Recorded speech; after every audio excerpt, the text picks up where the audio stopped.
Shalom Bapak Ibu, Saudara sekalian, kembali kita bertemu dalam kasih karunia Tuhan kita Yesus Kristus. Biar pada hari ini kita siapkan hati dan pikiran kita untuk masuk dalam hadirat Tuhan. Tuhan Yesus, Allah kami yang hidup, Allah pencipta langit dan bumi, Allah semesta alam. Kami mengucap syukur Tuhan buat kasih karunia-Mu dalam hidup kami ini Tuhan. Engkau menyertai kami Tuhan, Engkau menemani kami sepanjang hidup kami. Sampai pada saat ini Tuhan, kalau Tuhan berikan kami kesempatan untuk kami boleh bersatu Tuhan dengan saudara-saudara kami Tuhan, untuk memandang wajah-Mu yang indah. Tuhan, layakan kami Tuhan, untuk datang ke dalam hadirat-Mu. Biar damai sejahtera-Mu melingkupi kami Tuhan, memuaskan dahaga kami Tuhan akan firman Tuhan. Mari ya Bapa, curahkan Roh Kudus-Mu Tuhan bagi kami semua, biarlah menetap dalam kehidupan kami Tuhan, memberikan kami pengetahuan, pengertian Tuhan akan firman Tuhan. Tuhan sendiri yang beracara. Kami percaya Tuhan melingkupi kami, Tuhan melindungi kami, menghalau segala Tuhan, segala oknum, roh-roh penguasa di udara yang senantiasa mensabotase berkat-berkat Tuhan bagi kami. Kami percayakan dalam tangan-Mu Tuhan, begitu juga akan hamba-Mu Tuhan yang akan mendengarkan suara-Mu. Di dalam nama Tuhan Yesus Kristus, kami berdoa. Kami berserah. Amin.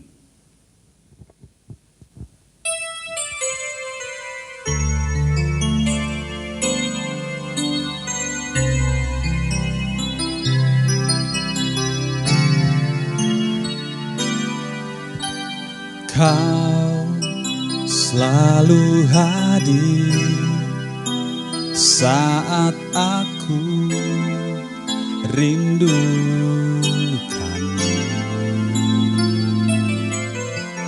Kau yang selalu setia menopangku dengan kasih setia, memberi aku kekuatan di tengah badai yang menakutkan. Sampai memutih rambutku, Kau putuskan aku menutup usiaku. Ku kan selalu menyembah-Mu, oh Yesus Tuhanku, ku milik-Mu. Sampai memutih rambutku, Kau putuskan aku menutup usiaku.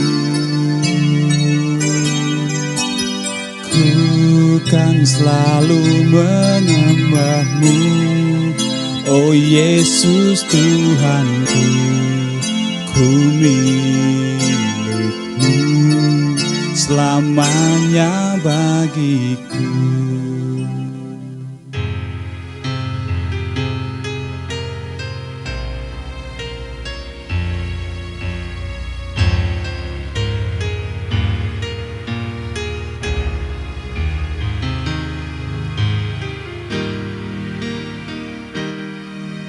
Bagaikan bejana siap dibentuk, demikian hidupku di tangan-Mu.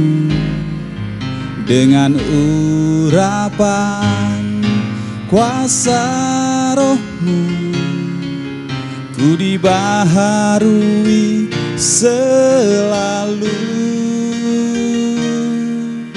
Jadikan ku Allah dalam dalam rumah-Mu. Inilah hidupku di tangan-Mu. Bentuklah seluruh kehendak-Mu. Pakailah sesuai rencana-Mu. Ku mau seperti-Mu, Yesus, disempurnakan selalu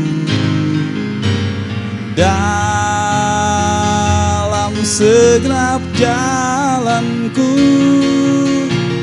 memuliakan nama-Mu. Ku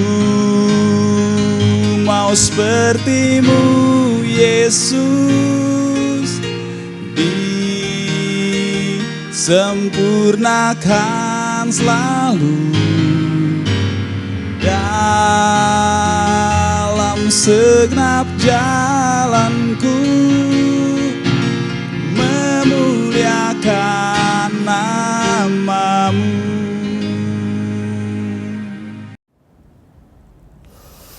Seperti biasa kita akan mulai di dalam doa untuk menyambut firman Tuhan. Kita tunduk kepala.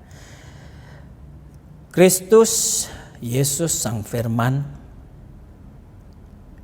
kami sudah bawa hati kami siap untuk menerima firman-Mu. Khususnya ungkapan firman-Mu dari hal kekayaan-Mu, kekayaan sorgawi, kekayaan isi hati-Mu. Kami siap untuk menampung firman Tuhan. Kami siap firman Tuhan itu kami tanam di dalam tanah hati kami yang baik. Berlimpah-limpah berkati kami. Berlimpah-limpah Kau curahkan mana sorgawi untuk kami. Sehingga benar-benar kehidupan ini Tuhan layak di hadapan-Mu. Suatu saat ketika Engkau datang dan sangkakala terakhir itu berbunyi, kami benar-benar layak di hadapan-Mu Tuhan. Berfirmanlah, jaga kami, kasih kami dengan firman-Mu. Di dalam nama Tuhan Yesus Kristus, kami siap menerima firman-Mu. Amin. Puji Tuhan, kita sudah sampai di penyisiran dalam pendalaman Alkitab kita ke 1 Raja-Raja ya 9 sampai 12. 1 Raja-Raja 9 ayat 12 ini memberikan kita sebuah tema yang sangat indah, selalu didahului peringatan. Selalu didahului peringatan. Bapak, Ibu, dan saudara-saudara yang dikasihi oleh Tuhan Yesus Kristus, yang namanya biji mata Allah itu berarti yang disayang. Amin ya. Kita biji mata Allah berarti kita disayang Tuhan. Yang namanya biji mata Allah itu berarti yang dijaga Allah. Oh haleluya. Kita dijaga Allah. Dijaga Allah berarti selalu dibimbing Allah dengan rambu-rambu atau dengan peringatan-peringatan Allah untuk kehidupan. Baik kehidupan masa kini yang sedang berjalan maupun untuk kehidupan masa yang akan datang nanti. Yaitu soal keruntuhan ataupun bisa juga soal kejayaan. Dalam kesusahan kita diperingatkan Tuhan. Dalam keberhasilan pun kita tetap juga diperingatkannya. Sama-sama. Kedua-duanya supaya kita tidak salah melangkah. Namun yang perlu diperhatikan supaya kita tidak salah penerjemahan, rambu-rambu dan peringatan-peringatan Allah untuk kita Hati-hati loh ya. Kita perhatiin. Rambu-rambu atau peringatan-peringatan Allah melalui firman Tuhan yang disampaikan oleh hamba-hamba Tuhan bukanlah rasa sentimen Allah. Jujur atau tidak jujur, diakui atau tidak. Seringkali kita memiliki paradigma sedemikian. Atau Allah jahat bagi kita? No. Justru itu adalah bentuk kasih sayang Allah yang sesungguhnya buat kita. Supaya kita berhati-hati dan jangan salah melangkah. Supaya janji Allah langgeng buat kita. Amin. Kita mau belajar dari sikap Raja Besar Salomo. Bagaimana dia menyikapi rambu-rambu peringatan Allah. Sikap Salomo yang teledor ya, dalam 1 Raja-Raja 9 sampai 12 yang akan kita nikmati. Sikap Salomo yang teledor adalah contoh untuk tidak kita ikuti pada masa-masa terakhir ini. Ya, nanti kita lihat kisahnya, dan itu pelajaran berharga, pelajaran indah bagi kita. Rambu-rambu Allah itu ya.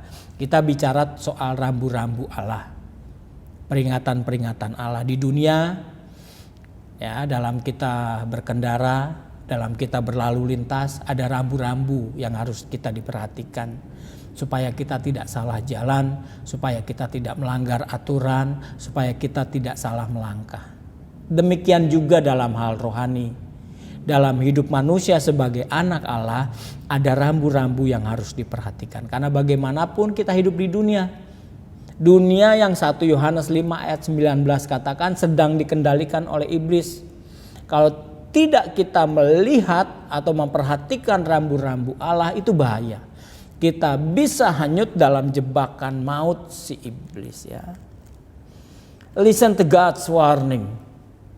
Ya, kita dengar, kita perhatikan peringatan-peringatan Allah. Kita buka hati kita buka lebar-lebar telinga kita untuk rambu-rambu Allah itu.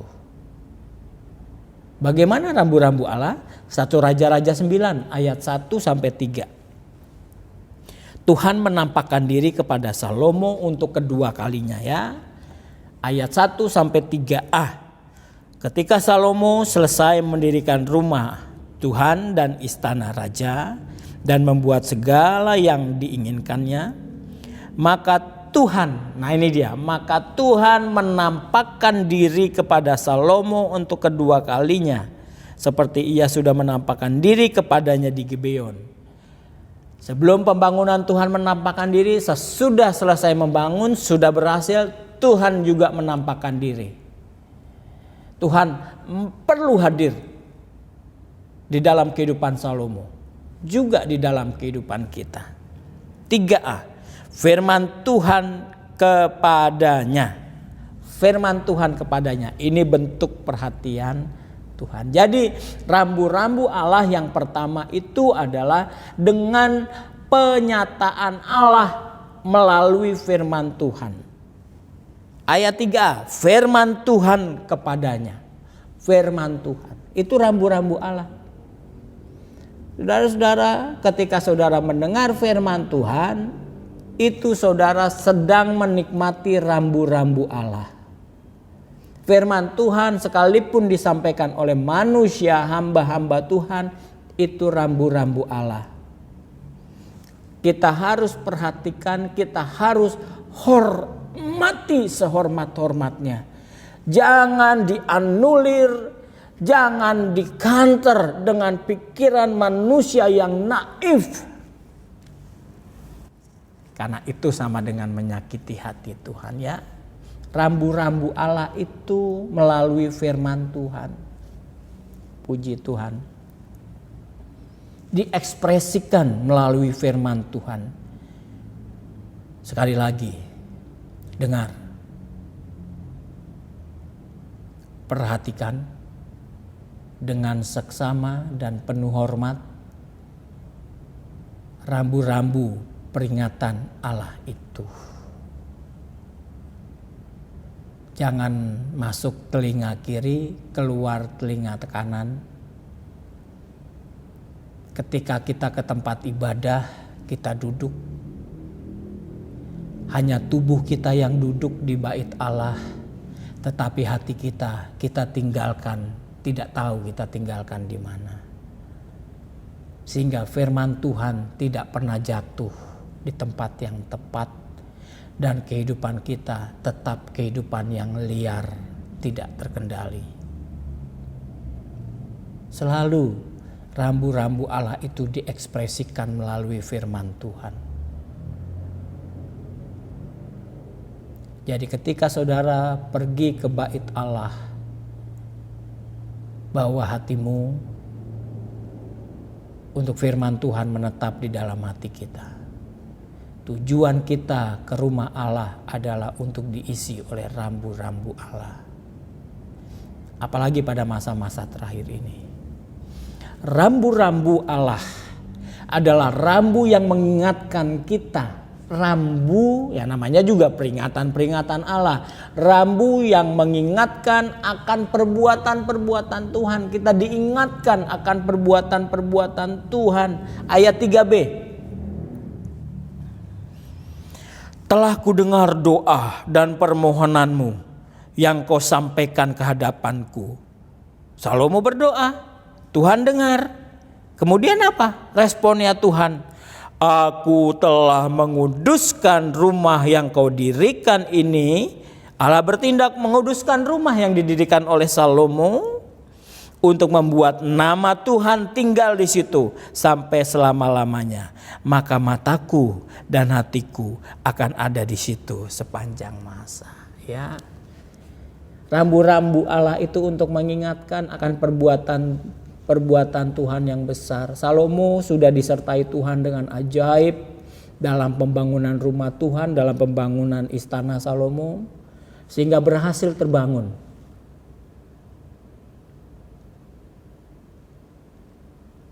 Berapa banyak keberhasilan yang Anda raih? Itu karena kemurahan Tuhan. Itu karena keterlibatan Tuhan. Itu karena kehendak Tuhan dan campur tangan Tuhan. Bukan hanya naif dan sangat kecil andil kita sesungguhnya. Kenapa saya katakan sangat kecil andil kita? Karena kan nafas hidup itu dari Allah. Coba kalau nafas hidup itu tidak Allah berikan buat kita. Bisakah kita berkarya, bergerak? Nggak bisa. Tetapi mengapa? Seringkali kita sombong, kita tinggi hati. Itu perbuatanku, itu darah-darahku, itu keringatku. Itu saya katakan andil kita sebenarnya di dalam keberhasilan kita adalah sangat kecil. Saya boleh katakan cuma 1%, 99% mutlak itu adalah sahamnya Tuhan. Karyanya Tuhan. Coba nafas hidup Tuhan stop buat kita. Kita tinggal dinyanyikan di rumah duka. Kita cuma disanjung-sanjung di rumah duka. Selesai akhir cerita kita. Iya. Jadi saudara-saudara, ayo hargai campur tangan Tuhan, peringatan-peringatan Tuhan akan perbuatan-perbuatan Tuhan yang ajaib yang Tuhan sudah lakukan buat kita. Mulai dari anak-anak, Tuhan sudah campur tangan dalam sekolah kalian, dalam kuliah kalian, beranjak, pemuda, teruna, engkau bekerja, Tuhan kasih pekerjaan, Tuhan kasih keberhasilan dalam pekerjaanmu. Ingat Tuhan, itu rambu-rambu Allah. Beranjak jauh yang sudah berhasil. Orang katakan sudah menjadi orang. Ya memang kita sudah menjadi orang. Sudah berumah tangga. Tuhan berikan putra putri. Ingat perbuatan-perbuatan ajaib Tuhan. Yang Tuhan sudah perbuat untuk kita ya. Jangan pernah lupakan. Coba kita perhatikan nasihat dari pemazmur dalam Pemazmur 119 ayat 111. Firman Tuhan mengingatkan kita atas perbuatan-perbuatan ajaib Tuhan bagi kita sebagai jawaban atas doa-doa kita. Jadi Jangan pernah lupa akan perbuatan-perbuatan ajaib Tuhan. Dikatakan ayat 111 ya. Peringatan-peringatanmu adalah milik pusakaku untuk selama-lamanya. Itu seharusnya yang kita lakukan terhadap peringatan-peringatan Allah. Kalau Allah sudah membimbing kita, membuat kita berhasil, membuat kita di atas, kita katakan oleh karena peringatan-peringatan Tuhan adalah milik pusakaku untuk selama-lamanya, dirawat. Milik pusaka itu dirawat, dijaga. Firman Tuhan dirawat, dijaga supaya tetap ada di dalam kehidupan kita. Sebab semuanya itu firman Tuhan adalah kegirangan hatiku. Jadikan firman Tuhan sukacita kita, kegirangan kita. Sepedas apapun firman Tuhan, sekeras seperti kusa atau palu apapun firman Tuhan, sepanas apapun firman Tuhan, seperti api yang menghanguskan, itu semuanya menjadi kegirangan bagi kita. Karena itu semuanya memelihara, membentuk kita. Puji Tuhan. Rambu-rambu Allah adalah rambu yang membawa atau mengawal kita supaya tetap on the track. On the track. Dalam lainnya, dalam garisnya ya, dalam pertandingan atletik, khususnya dalam lomba lari, selalu ada tracknya masing-masing, lainnya masing-masing bagi pelari. Gak boleh menyimpang ke track orang lain. Bagi kita secara rohani, dalam perlombaan rohani kita, dalam pertandingan iman kita, rambu-rambu Allah itu adalah membawa dan mengawal kita supaya on the track. Ayat 4-9 dari 1 Raja-Raja 9 ya. Dikatakan mengenai engkau, ini rambu-rambu Allah, jika engkau hidup di hadapanku sama seperti Daud ayahmu, dengan tulus hati dan dengan benar, dan berbuat sesuai dengan segala yang kuperintahkan kepadamu. Dan jika engkau tetap mengikuti segala ketetapan dan peraturanku, maka aku akan meneguhkan tata kerajaanmu atas Israel untuk selama-lamanya, seperti yang telah kujanjikan kepada Daud ayahmu, dengan berkata, keturunanmu takkan terputus dari tata kerajaan Israel. Ya, kalau tetap on the track. 6. Tetapi jika kamu ini dan anak-anakmu berbalik daripadaku, menyimpang dari tracknya, jadi selalu didahului peringatan, kejatuhan atau keberhasilan. Jangan salah saudara, apa yang kita alami sekarang juga itu selalu didahului oleh peringatan. Jangan salahkan siapa-siapa. Ya, persoalannya adalah kita seringkali tidak memperhatikan rambu-rambunya Allah. Sehingga kalau sesuatu yang tidak kita inginkan terjadi dalam kehidupan kita, kita mudah menyalahkan siapa-siapa. Ada amin? Katakan aja amin. Dan itu memang yang terjadi. Dan kita tidak pernah introspeksi diri.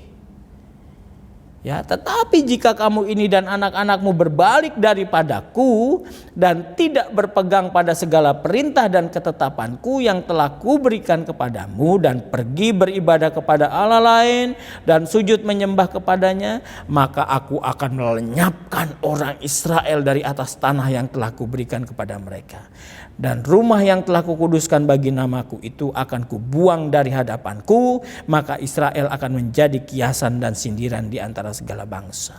Dan rumah ini akan menjadi reruntuhan, sehingga setiap orang yang lewat akan tertegun, bersuit dan berkata, apakah sebabnya Tuhan berbuat yang demikian kepada negeri ini dan kepada rumah ini? Maka orang akan berkata, sebab mereka meninggalkan Tuhan, sebab kita meninggalkan Tuhan. Allah mereka yang membawa nenek moyang mereka keluar dari tanah Mesir, dan sebab mereka berpegang pada Allah lain, Allah kecil, dan sujud menyembah kepadanya dan beribadah kepadanya. Itulah sebabnya Tuhan mendatangkan segala malapetaka. Segala malapetaka.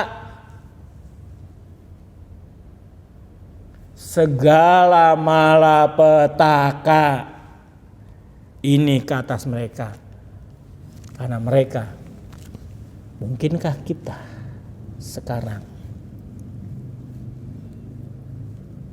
Karena kita meninggalkan Tuhan.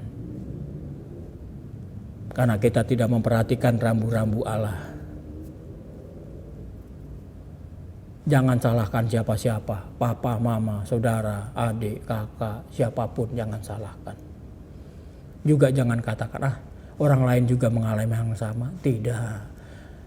Tuhan tidak pernah janji palsu. Kalau dia berjanji engkau akan diangkat jadi kepala, Tuhan akan mengangkat engkau jadi kepala, bukan ekor. Tuhan gak pernah janji palsu. Ya, oleh sebab itu saudara-saudara, tetaplah on the track. Rambu-rambu peringatan-peringatan Tuhan itu ajaib. Membimbing kita loh. Peringatan-peringatan Tuhan sekalipun keras itu membimbing kita. Jangan kita memblok, mengcover dengan perisai yang sangat kuat sehingga firman Tuhan tertolak. Karena firman Tuhan membimbing dalam jalan yang benar dan menyelamatkan. Jadi tidak ada alasan untuk merasa terganggu dengan peringatan-peringatan Allah. Amin. Amin. Gak ada alasan untuk tersinggung, apalagi marah bila diperingatkan Tuhan. Pemazmur katakan, saudara-saudara, dalam Mazmur 119 ayat 129, peringatan-peringatanmu ajaib, ajaib saudara. Kenapa saudara tolak? Kenapa saudara alergi? Kenapa saudara anti? Karena ditegur, karena dinyatakan kesalahan, karena dinasehati, karena ditelanjangi. Itu ajaib, itu menyelamatkan. Itulah sebabnya kata Raja Daud, jiwaku memegangnya. Dipegang oleh karena menyelamatkan, membersihkan. Ayat 24. Ya, peringatan-peringatanmu menjadi kegemaranku. Menjadi kegemaranku sekalipun keras, sekalipun pedes, sekalipun menyatakan kesalahan, kata Rasul Paulus menasihati Timotius, sekalipun menegur, itu menjadi kegemaranku, kata Raja Daud, dan menjadi penasehat-penasehatku. Penasehat kita jangan yang lain, sekalipun itu manusia yang hebat, yang wah. Penasehat kita tetap firman Tuhan. Itu untuk menjaga kita on the track. Sampai kita masuk berhasil Yerusalem baru.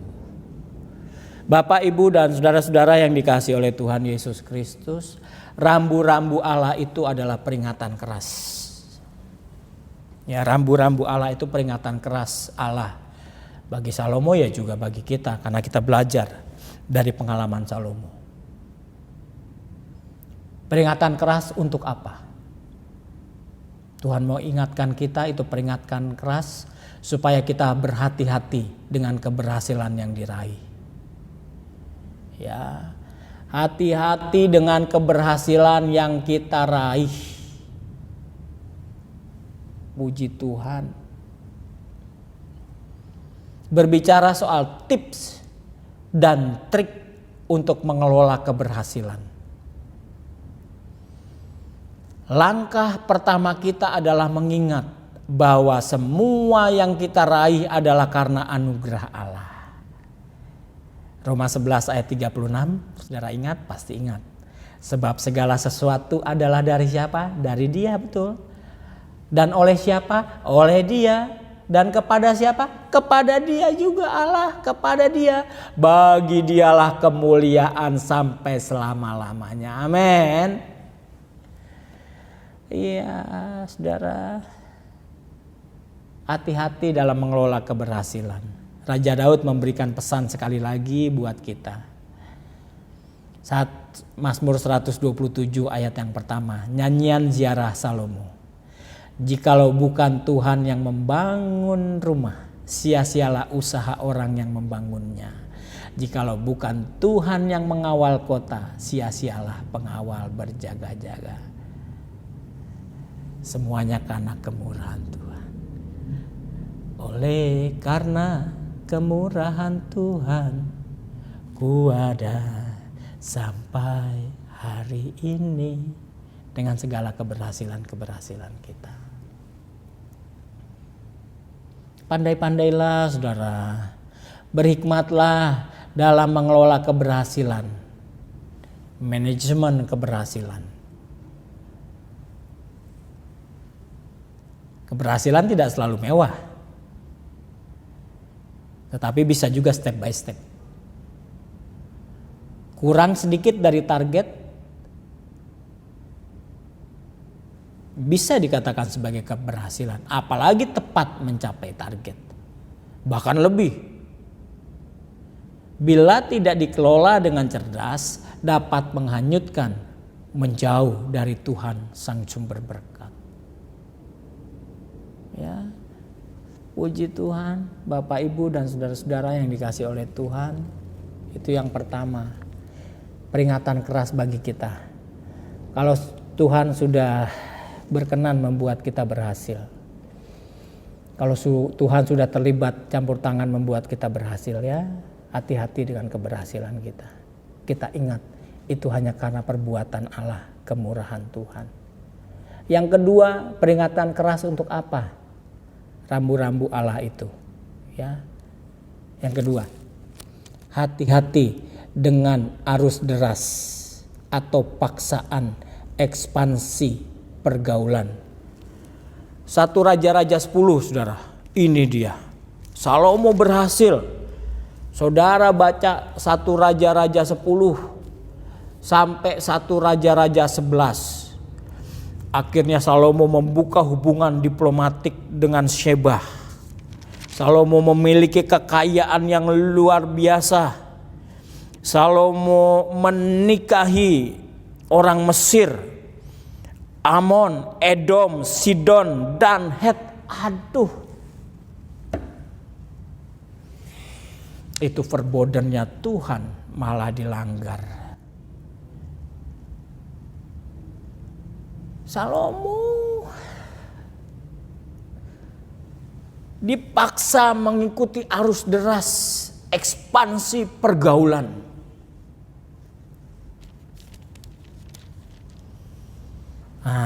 Itu langkah awal dari kejatuhan. Ya, hati-hati Bapak Ibu dan saudara-saudara, kalau kita sudah berhasil, tetap ingat Tuhan. Tetap ingat firman Tuhan. Jangan kita jadi ya semau kita aja deh. Kan tubuh kita aku yang punya, diri kita aku yang punya. Ya terserah kita, terserah saya. Oh enggak begitu Bapak Ibu, saudara-saudara. Terserah Tuhan, libatkan Tuhan. Bukan terserah kita. Hati-hati loh. Seringkali dalam hidup ini kita sudah lancang, terserah kita. Keberhasilan yang diraih cepat atau lambat, dikehendaki atau tidak dikehendaki, akan memaksa kita membawa kepada pergaulan. Iya dong, komunikasi akan bertambah, interaksi akan semakin luas. Hati-hati dengan pergaulan kita, dengan siapa kita bergaul. Rasul Paulus ingatkan kita di dalam 1 Korintus 15 ayat 33. Janganlah kamu sesat. Kita dikatakan sesat loh. Janganlah kamu sesat, pergaulan yang buruk merusakkan kebiasaan yang baik. Sekalipun pergaulan itu dengan kalangan internal kita yang seolah-olah tanda kutip rohani. Mohon maaf. 1 Yohanes 2 ayat 19 katakan bahwa antikris itu datang dari antara kita sendiri, internal. Pergaulan yang buruk bisa juga dari internal, tapi sok rohani. Mengkanter ayat, melawan ayat dengan ayat. Mengadu dombakan ayat dengan ayat. Ya. Itu namanya sesat. Kita sudah sesat. Allah katakan. Kita sudah masuk dalam pergaulan yang buruk. Merusakkan kebiasaan yang baik. Kebiasaan beribadah, jadi malas beribadah di gereja. Karena pergaulannya ya begitu. Tapi ya heran juga diikuti oleh diikuti, heran juga. Allah yang dahsyat, yang menciptakan kita, yang memelihara kita, yang memberkati kita malah nggak laku di hadapan kita. Malah orang lain kita ikutin kata-katanya. Kebiasaan kita berkorban, jadi luntur, jadi nggak berkorban lagi, tidak mengembalikan milik Tuhan. Gimana? Karena pergaulan, semuanya karena pergaulan. Tuhan memperingatkan kita dengan keras loh, hati-hati dengan pergaulan kita. Roh-roh antikris selalu menyasar umat Tuhan sehingga dia bergerak dari dalam. Puji Tuhan. Penutup daripada 1 Raja-Raja 9 sampai 12 ini yang bertema selalu didahului oleh peringatan. Tuhan ingin menasihati kita. Efek pelanggaran tentang rambu Allah. Ada efeknya bila kita melanggar rambu Allah.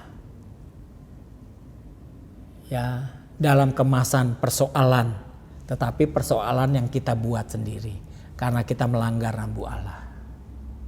Kita ketemu persoalan, ya karena kita buat sendiri. Efek dari melanggar rambu Allah. Ya, yang pertama karena mencobai Tuhan. Karena mencobai Tuhan. Salomo menyakiti Tuhan, mencobai Tuhan. Ekspansi pergaulan. Malah mengawini yang tidak Tuhan kehendaki. Seueur lagi, banyak lagi. Puji Tuhan.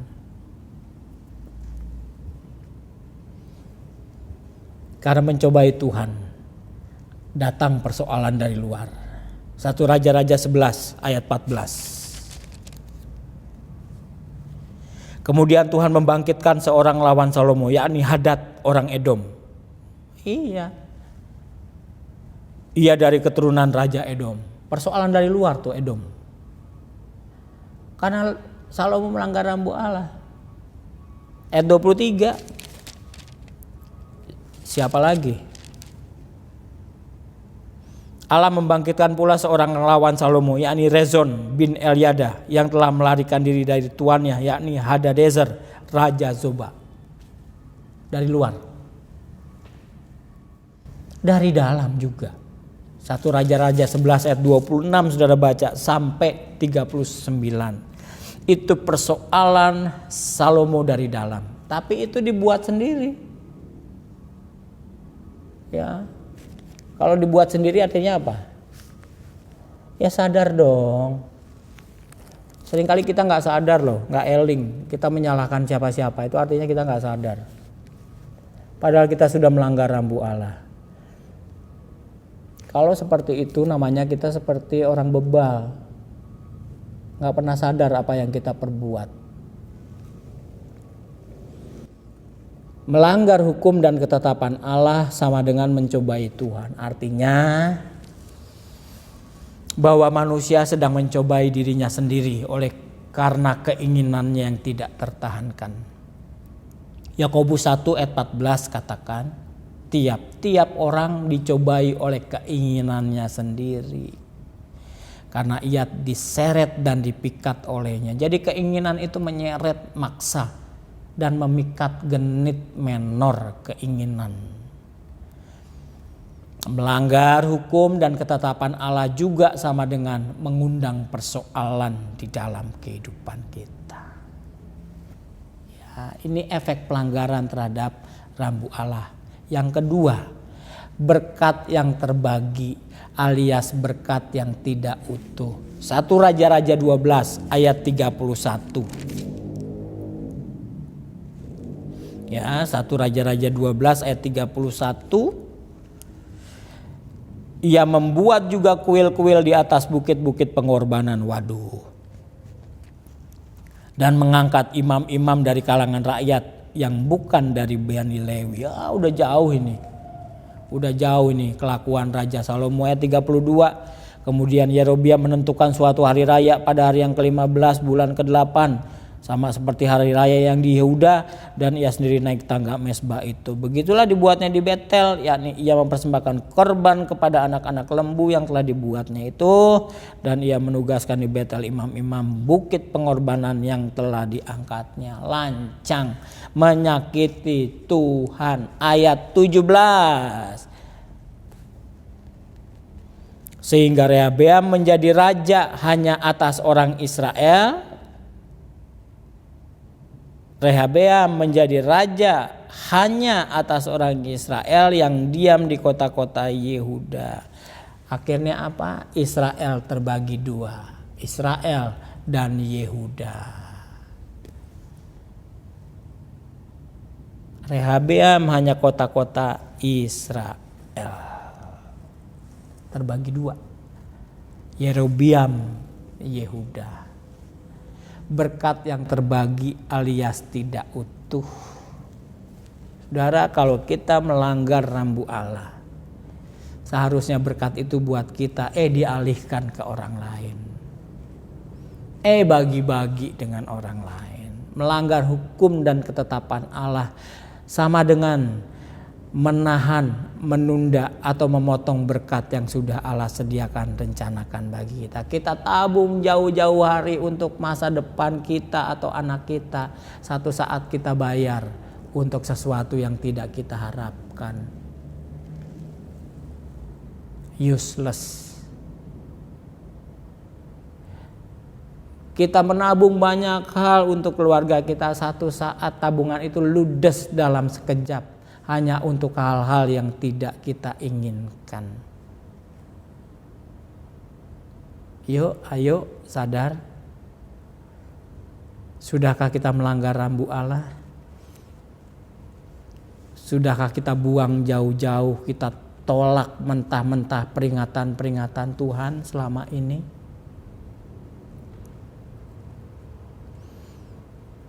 Sebagaimana Esau yang menjual hak kesulungannya. Akhirnya dia drop, jatuh. Puji Tuhan, itu efek pelanggaran terhadap rambu-rambu Allah. Jadi Bapak Ibu dan saudara yang dikasih Tuhan, apapun yang terjadi di dalam kehidupan kita, Tuhan mau ingatkan kita, sebenarnya sudah didahului oleh peringatan Tuhan. Cuma persoalannya ada dalam diri kita. Kita seringkali menyikapinya dengan benar atau tidak benar. Menolak atau menerima rambu-rambu Allah itu. Peringatan itu. Selalu didahului oleh peringatan. Artinya jangan pernah menyalahkan siapa-siapa. Mari kita berkaca untuk diri kita sendiri. Tuhan memberkati kita sekalian.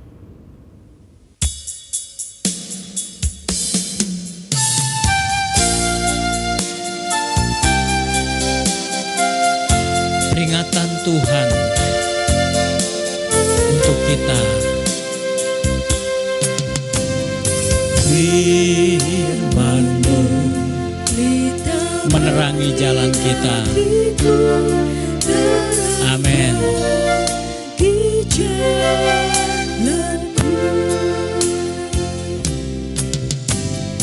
Firman-Mu pelita bagi kakiku, terang bagi jalanku. Di saat apa? Waktu ku bimbang dan hilang jalanku, tetaplah Kau di sisiku. Dan takkan ku takut asal Kau di dekatku, besertaku selamanya.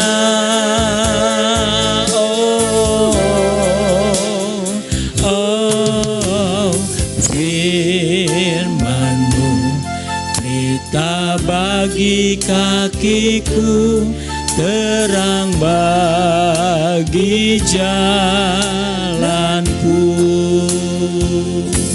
Amin. Firman-Mu pelita bagi kaki kami.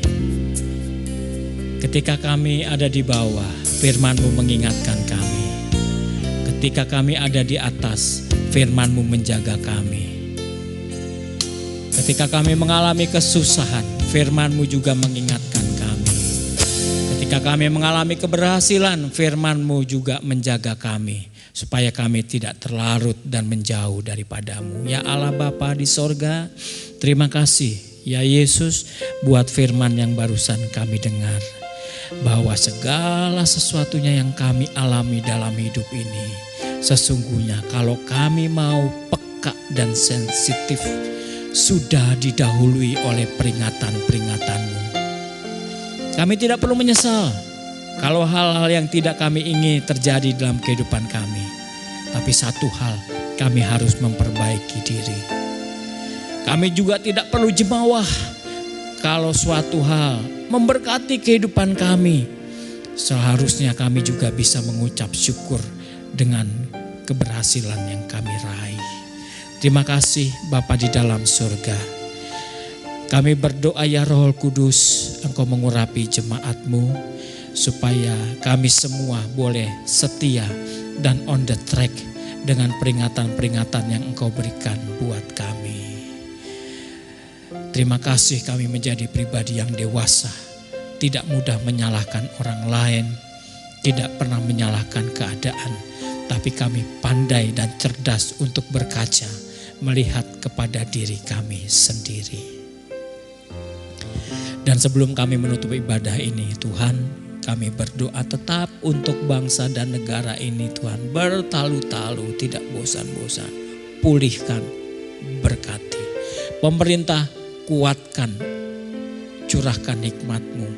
TNI Polri, kuatkan, pimpin, pegang, dan jaga untuk menjaga keutuhan negara kesatuan Republik Indonesia. Bersikap, berpikir bijak.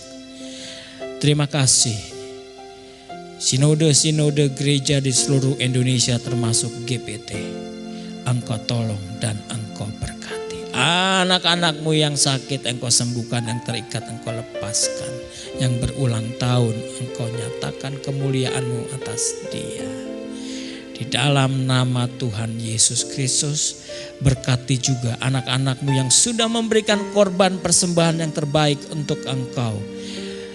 Lewat transfer via bank atau lewat persembahan di bait Allah, Engkau kembalikan dengan berlipat kali ganda kasih karunia dan kemurahan-Mu.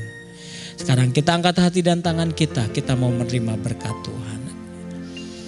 Beranjaklah kemanapun engkau akan beranjak bersama berkat firman Tuhan. Itu berkat sorgawi dari Allah Bapa di sorga. Kemanapun engkau akan beraktivitas, melangkahlah bersama kasih karunia dan damai sejahtera Tuhan Yesus Kristus. Dalam persekutuan dengan Roh Kudus menyertai kita mulai hari ini sampai Maranatha Tuhan Yesus Kristus datang kali yang kedua. Amin.